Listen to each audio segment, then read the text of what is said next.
안녕하세요. 흔히 사이를 두고 백년손님이라고 하는데 백년손님은 무슨? 아직도 그 일만 생각하면 열이 뻗칩니다.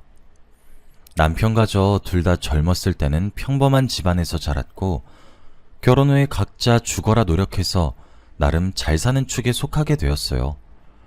남편은 중소기업을 운영하고 저는 초등학교 교사였다가 딸아이 가지고 그냥 일을 그만두었어요. 저희 부부는 서로 금슬도 좋았는데 한동안 아이가 안 생겨서 소가리를 많이 했었습니다. 그러다가 지금의 딸아이가 조금 늦게 찾아와 주었죠. 남편과 저 둘 다 정말 기뻐했습니다. 늦은 나이에 한 임신이어서 그랬는지 딸아이는 태어났을 때부터 몸이 좀 약했어요. 평균 체중에 못 미치는 미숙아로 태어나서 한동안 인큐베이터에 있었죠. 그 작고 어린아이가 아파하는 걸 보니까 제가 대신 아프고 싶을 정도로 속상했어요. 지금은 남들만큼 건강하게 잘 살고 있어서 다행이네요. 아무튼 어렵게 가진 아이인데다가 몸까지 허약했었기 때문에 남들이 보면 극성이다 할 정도로 남편도 저도 딸 사랑이 지극했습니다. 딸아이가 하고 싶다는 거 무조건 할 수 있게 해줬고 먹고 싶은 거 갖고 싶은 거 다 사줬어요.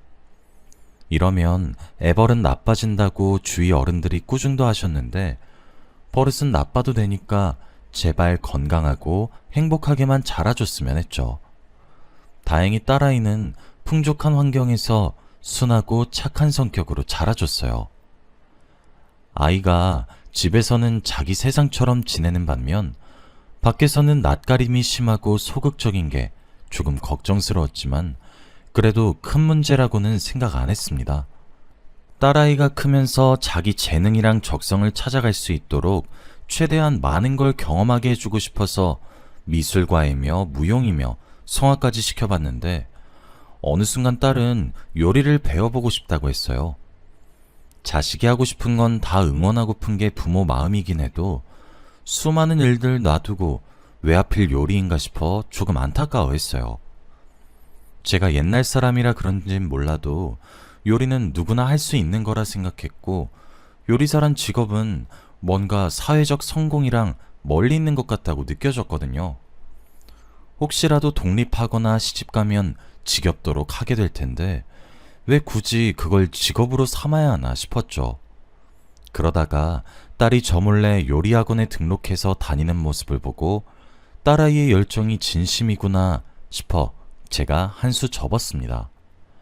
기왕 요리사 될 거 그 분야에서 최고가 되라는 마음으로 남편과 상의 후 딸아이를 프랑스에 있는 제일 유명한 요리 학교로 유학을 보냈습니다.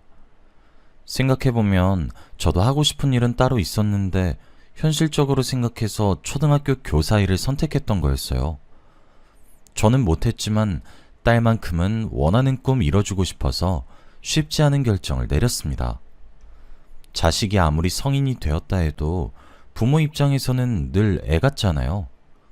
마음 같아선 딸 유학길에 따라가고 싶었는데 참고 얼른 딸아이 한국으로 돌아오기만을 기다렸어요.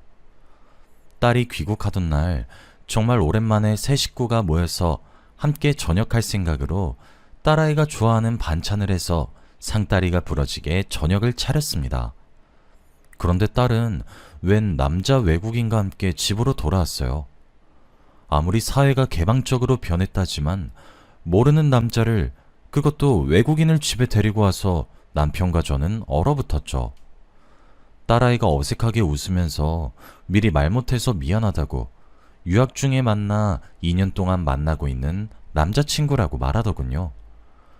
그동안 언질 한 번 없더니 저 몰래 2년 동안 누굴 만나고 있었다는 사실에 깜짝 놀랐습니다. 게다가 딱 봐도 딸아이보다 나이가 좀 있어 보여서 몇 살이냐 물으니 딸아이보다 9살이나 많다고 하더군요. 제가 듣기로는 서양인이 동양인보다 노화가 빠르다고 하던데 9살이나 더 많다니 좀 탐탁지 않더군요. 저희들 다 당황스럽기는 해도 일단 예의는 차려야 하니 딸아이의 남자친구라는 사람을 식탁으로 안내했죠. 넷이서 다 같이 밥을 먹는데 딸의 남자친구는 숟가락을 쓰는 건지 마는 건지 밥을 몇 톨인지 셀 수 있을 정도로 깨작깨작 먹고 젓가락질도 못하는지 반찬을 식탁에 이리저리 떨어뜨렸어요.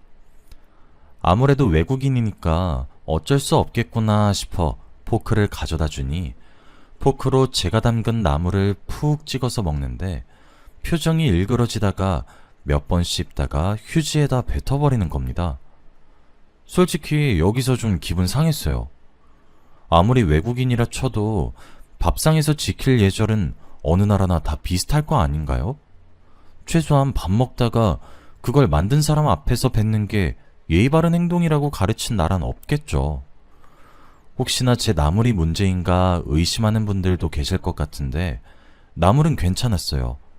남편도 딸아이도 다 잘 먹었거든요. 게다가 딸의 남자친구는 나물뿐만이 아니라 제가 한 모든 반찬을 집어서 냄새만 조금 맡다가 입에 대지도 않고 다시 내려놓더군요. 제가 한 음식이 무슨 애기 똥 기저귀인 양 굴더군요.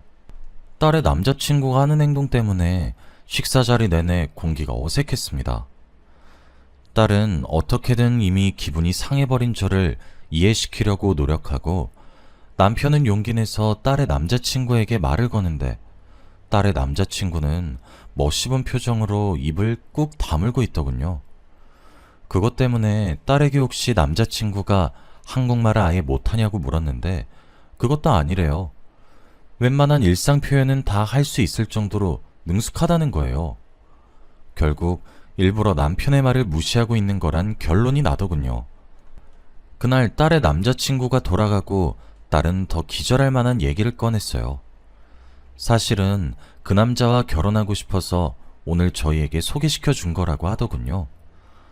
딸이 좋다는데 어쩌나 싶다가도 정말 그 남자만큼은 싫더라고요. 당장 오늘 하루만 봤는데도 도저히 딸을 행복하게 만들어줄 것 같지 않았어요. 딸에게 다시 생각해보라고 해도 딸은 그 남자가 좋다고 고집을 피우더군요.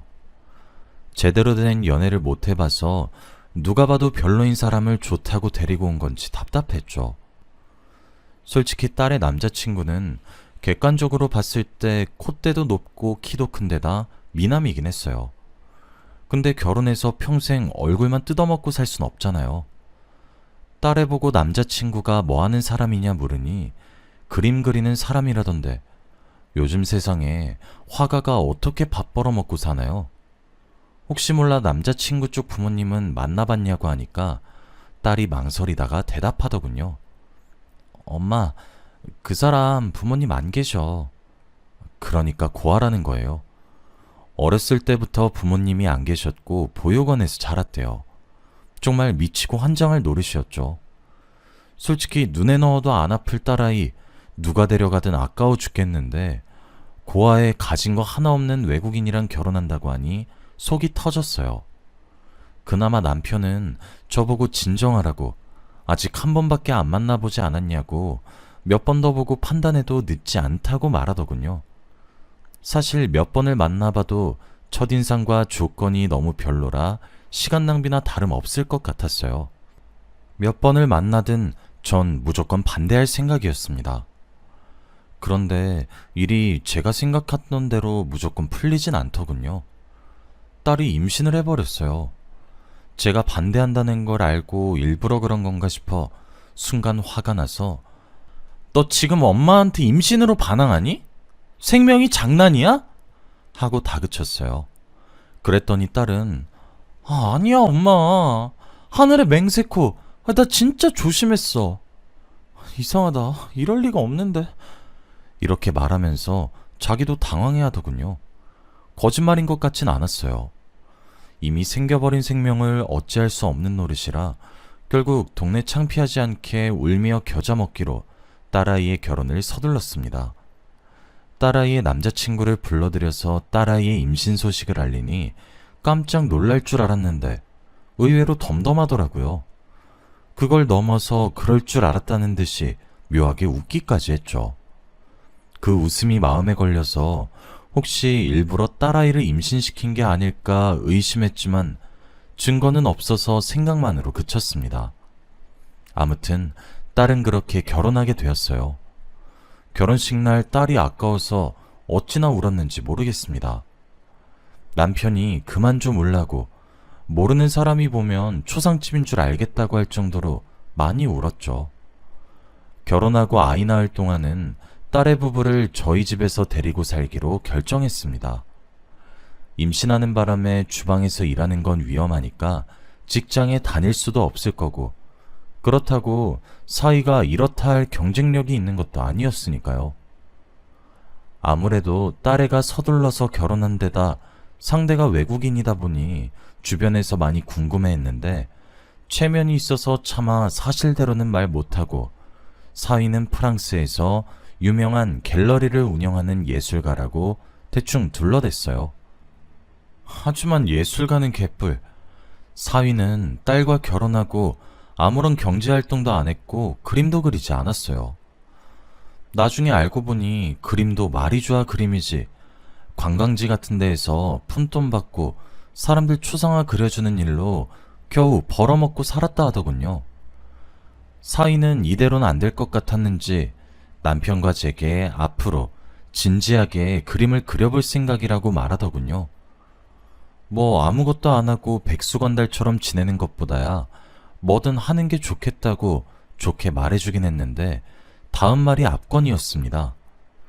그림을 그리려면 작업실이 필요하다고 아파트를 하나 해달라는 겁니다. 너무 뻔뻔하게 요구해서 진짜 한 대 걷어 차주고 싶을 정도였는데, 어쨌든 나중에 아이 낳으면 딸과 사이도 분가하긴 해야 할 테니 그거 생각해서 남편이 가지고 있던 40평짜리 아파트 하나를 증여해 줬습니다. 그렇게 자기 인생에 욕심 많던 딸아이는 임신해서 아무것도 못하고 있는데, 쥐가 뭐 예쁘다고 아파트까지 달라는 사위 신부가 괘씸했죠. 딸아이 출산을 앞둔 어느 날 미리 축하하는 셈치고 사위도 포함해서 온 가족이 레스토랑에서 밥을 먹고 있었습니다. 그런데 테이블 위에 올려둔 사위폰에 전화가 걸려왔죠. 화면을 보니 국제전화였는데 그걸 본 사위의 표정이 묘하게 굳는 겁니다. 딸아이도 사위를 보고 웬 국제전화? 당신 친구나 뭐 아는 사람 아니야? 하고 묻는데, 사위는 의심스러울 정도로 손사래를 치면서 에이, 나한테 전화할 사람 없어 하면서 전화기를 아예 뒤집어서 전화를 무시하더라고요. 이때 뭔가 사위가 의심스럽단 촉이 왔는데 이후로는 별다른 일이 없어서 자연스럽게 까먹게 됐네요. 딸은 아주 예쁜 여자아이를 낳았어요. 혼혈이 예쁘긴 예쁘더라고요. 갓난아기인데도 쌍꺼풀이 짙고 속눈썹이 진하고 길어서 나중에 커서 남자 여럿 울리게 생겼더라고요. 처음에는 딸아이 임신이 반갑지 않았는데 막상 태어난 손녀를 보니 너무 예뻐서 제가 계속 안고 다녔어요. 근데 사위는 태어난 자기 딸을 보고도 몇 번 대충 안아주고는 말았어요. 딸이 태어나고 집에 돌아온 후에도 사위는 그 잘난 예술한답시고 거의 하루 종일을 작업실에 틀어박혀 있었고, 어떨 땐 집에 안 들어오는 날도 있었습니다. 모든 육아는 딸아이가 독박으로 뒤집었었죠.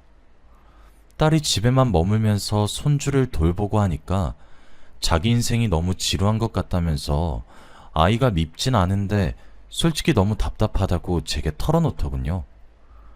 그래서 기분 전환할 겸 손녀는 내가 볼 테니 딸 보고 친구도 만나고 외출도 다녀오라고 했어요. 그런데 딸이 오랜만에 친구 만난다고 외출한 사이에 사위가 집으로 돌아와서 딸이 없는 걸 확인하자 저보고 신경질을 내는 거예요. 장모님, 유진이 어디 갔어요? 아니, 애엄마가 애는 안 보고 대체 어디 간 거예요? 외국인이라 한국보다 더 개방적일 줄 알았는데 사위를 보니 꼭 그렇지만도 않더군요. 제가 사위에게 아니, 애엄마라고 친구 못 만난다는 법이 어딨냐? 걔도 오죽 답답했으면 그랬겠어? 해난 내가 돌볼 테니까 나가서 바람 쐬고 오라고 했어 라고 말하니까 사위는 맘에 안 든다는 표정을 하고 다시 뒤를 돌아 집을 나가더군요. 결혼한 지 얼마나 됐다고 사위는 아예 상전처럼 굴었죠. 처음에는 이 정도였는데 갈수록 딸을 향한 사위의 의처증이 심해지더라고요. 거의 10분에 한 번씩은 전화 와서 딸이 어디 있는지 확인하고 그걸로는 못 믿겠다면서 아예 뒤에 배경까지 나오게 사진도 찍어서 보내라고 했죠. 심할 땐 딸이 영상통화를 걸어서 사위에게 그만 좀 하라고 이젠 믿을 거냐고 말하는 걸 본 적도 있었어요. 사실 손녀는 제가 집에서 보면 되는 거였는데 딸애가 일을 시작하지 못하는 것도 전부 사위의 의처증 때문이었죠. 혹시나 먼 타국 땅에서 처가살이 하는 게 스트레스라 그런가 싶어 부부끼리 있으면 좀 나아질까? 이참에 작업실로 준 아파트에서 둘이 분가하는 건 어떻냐고 했는데 딸은 나쁘지 않은 것 같다고 고민해보는 반면 사위는 죽어도 싫다고 하더군요. 솔직히 의처증도 의처증 나름이지 사위가 딸을 사랑해서 그러는 것도 아니었어요. 갈수록 딸과 손녀를 신경 쓰지 않다고 있다는 티가 났죠. 하루는 딸이 결혼기념일이라 나름대로 부부 사이를 개선시키려고 사위에게 깜짝 선물 겸 만반의 준비를 했어요. 도움이 되고 싶어 남편과 저도 손녀를 데리고 호텔을 잡아서 집을 나왔거든요. 아무래도 둘이서만 있는 게 좋겠다고 생각해서요. 다음날 새벽에 집에 들어가니까 딸이 자기 방 안에서 혼자 울고 있는 거예요. 이게 무슨 일인가 싶어 영문을 물으니 사위가 아예 집에 안 들어왔다는 겁니다. 아무리 그래도 그렇지 10년, 20년 같이 산 부부도 아니고 어떻게 결혼기념일을 깜빡할 수가 있나요? 알면서도 집에 안 들어왔으면 그건 더한 놈이고요.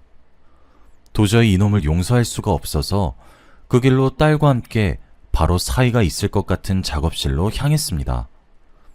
꼭두 새벽이라 아직 자고 있나 싶어 따로 초인종은 안 누르고 들어갔어요. 원래 저희 남편이 소유하고 있던 집이라 도어랑 마스터키 여분을 가지고 있었거든요. 집안은 죽은 듯이 조용했습니다. 아직 자는가 싶어서 조심스레 안방으로 향했어요. 더블베드에 이불을 덮고 누워있는 형체가 보이길래 순간 딸은 상심했는데 이놈은 속 편하게 퍼질러 잠이나 자는구나. 그동안의 울분이 쌓여 이불을 휙 집어던졌습니다. 그리고 딸과 저 둘 다 못 볼 꼴을 보고야 말았어요. 사위는 어떤 여자와 함께 있었어요. 믿을 수 없는 광경에 깜짝 놀라 둘 다 얼어버렸습니다. 한마디도 하지 않았죠. 저는 저보다도 딸이 받았을 충격을 먼저 생각하며 이걸 어떻게 수습해야 하나, 내가 보고 있는 게 현실인가 상황 파악을 하고 있었습니다. 그런데 딸이 갑자기 자기 핸드백에 챙겨 다니는 물통을 꺼내더니 그 안에 들어있는 차가운 커피를 세상 모르고 자고 있는 두 사람에게 끼얹는 게 아니겠어요? 갑자기 커피 세례를 받은 두 사람은 벌떡 일어나더군요. 사이놈은 자기 눈앞에 저희 모녀가 서 있으니 눈만 뜨고는 아무 말도 못하고 그 옆에 여자는 상황 파악을 덜 됐어도 창피한 건 아는지 뒤로 몸을 숨기더군요. 그동안 순하고 화 한 번 제대로 못 내던 여린 딸이 그렇게 언성을 높여 소리 지르는 건 처음 봤어요. 이 미친놈아, 너 대체 뭐하는 놈이야? 집에서 너 기다리는 와이프랑 애 생각은 안 나든? 그동안 가진 거 없는 놈 우리 집 재산으로 먹게 살게 해줬더니 이딴 식으로 뒤통수를 쳐? 그런데 그 말을 들은 여자가 영문을 모르겠다는 표정으로 사위에게 이게 무슨 소리야 오빠? 나보고 미혼이라고 했잖아. 근데 이 사람들은 뭐야? 라고 되묻는 겁니다. 딱 봐도 사위놈이 결혼한 사실을 숨기고 외도한 것 같더군요. 가지가지 한다 참. 딸은 헛웃음을 한번 짓고는 분이 풀리지 않는지 작업실이 있는 방으로 가서 사위놈이 그린 그림을 다 찢어서 던져버리더군요. 그 소리를 들은 사위놈이 헐레벌떡 달려가서 딸을 붙잡고 이성적이지 못하게 이게 뭐하는 짓이야. 그림은 가만히 냅둬 제발 하고 말리는데 그 순간 딸이 갖가지 색상의 물감을 사위놈 얼굴에 쭉 짜버리더군요. 이성은 얼어 죽을 이성. 그래서 넌 이성적으로 바람폈냐? 딸은 더 난리를 쳐놓으려다가 제가 더 이상 사위놈 꼬라지 보고 있기도 싫어 끌고 나왔어요. 딸과 함께 집 가는 차 안에서 한마디도 안 하다가 집 도착하자마자 딸이 절 붙잡고 펑펑 울더군요. 곱씹어 생각해도 너무 황당하고 이런 경우 없는 일이 다 있나 싶어 욕도 안 나오는데 그런 와중에도 딸이 제일 안쓰러워 저까지 눈물이 터져 나왔어요. 소식을 듣고 분개한 남편이 당장 아파트에서 사이놈 내쫓고 자기랑 친분 있는 법조인 소개해서 소송을 준비했어요. 그나마 다행인 건 아파트를 증여할 때 혹시 몰라 명의를 딸 이름으로 해놔서 아파트 건은 처리하기 쉬웠다는 거죠. 그리고 사위와 함께 있던 그 여자에게서 저희 번호는 어떻게 알았는지 나중에 연락이 오더군요. 알고 보니 그 여자도 나름 있는 집 딸인데 사이놈이 결혼 사실을 숨기고 만나서 자기는 맹세코 자기가 불륜을 하고 있는지도 몰랐다고 하면서 사과하더군요. 게다가 이 아가씨는 또 사이한테 잠시나마 진심이었는지 나름 결혼까지 생각하고 있었는데 배신당한 거여서 저희 딸만큼이나 도끼를 가득 품고 그놈이 이 나라에서 고개 못 들고 살게 해주자고 제게 말하더군요. 그 덕분에 사이놈은 이미 소문이 날 대로 다 나서 한국에선 자기 원래 하던 미술업계 쪽은 아예 발도 붙이기 어렵다고 하더라고요. 사실 워낙 실력이 없어서 굳이 앞길에 회방 안 놓아도 알아서 망할 것 같지만요. 그리고 그 아가씨가 전해준 말로는 또 사위놈이 사실 고아가 아니었다고 하더라고요. 본국에 부모가 있긴 한데 워낙 가난한 집이라 아예 없는 척 동정심을 사려고 저희에게 거짓말을 친 것 같더라고요. 뭐 이딴 천하의 불효막심한 놈이 다 있나요? 가난하고 부유하고를 떠나서 있는 부모를 죽은 사람, 없는 사람 취급하다뇨. 알면 알수록 사이놈 인간 덜 됐구나 느꼈습니다. 딸은 그 이후로 씩씩한 척을 하긴 해도 손녀를 혼자 키우게 된 데다 손녀를 볼 때마다 사이 생각이 나는 건 어쩔 수가 없으니 딸이 받는 정신적 충격을 걱정했는데 너무 큰일을 겪어서 그런지 오히려 저보다 담담하게 상황을 잘 헤쳐나가더군요. 너무 어린 나이에 손녀가 아빠 없이 자랄까 사회적 시선이 걱정도 됐지만 장기적으로 따지고 봤을 때 그런 아빠라면 차라리 없는 게 나을 것 같기도 했어요. 일이 마무리되고 저희 가족은 생각보다 평화롭게 지내고 있습니다. 딸아이는 이제 손녀도 어느 정도 컸고 유학까지 다녀왔으니 원래 하려던 일을 새로 도전해보려고 한다며 호텔 레스토랑에서 자기가 좋아하는 요리하며 일하고 있어요. 퇴근할 때마다 일은 힘들어도 재밌다고 웃는 딸아이 얼굴을 보면 행복이 멀리 있지 않구나 싶어요. 딸아이 행복이 곧 제 행복이니까요. 처음에 사연 올릴 때만 해도 일이 일이다 보니 이걸 과연 올려도 되나? 자기 얼굴에 침 뱉기 아닌가? 망설여졌는데 막상 쓰고 나니까 속이 다 후련하네요. 사연 들어주신 여러분 감사합니다.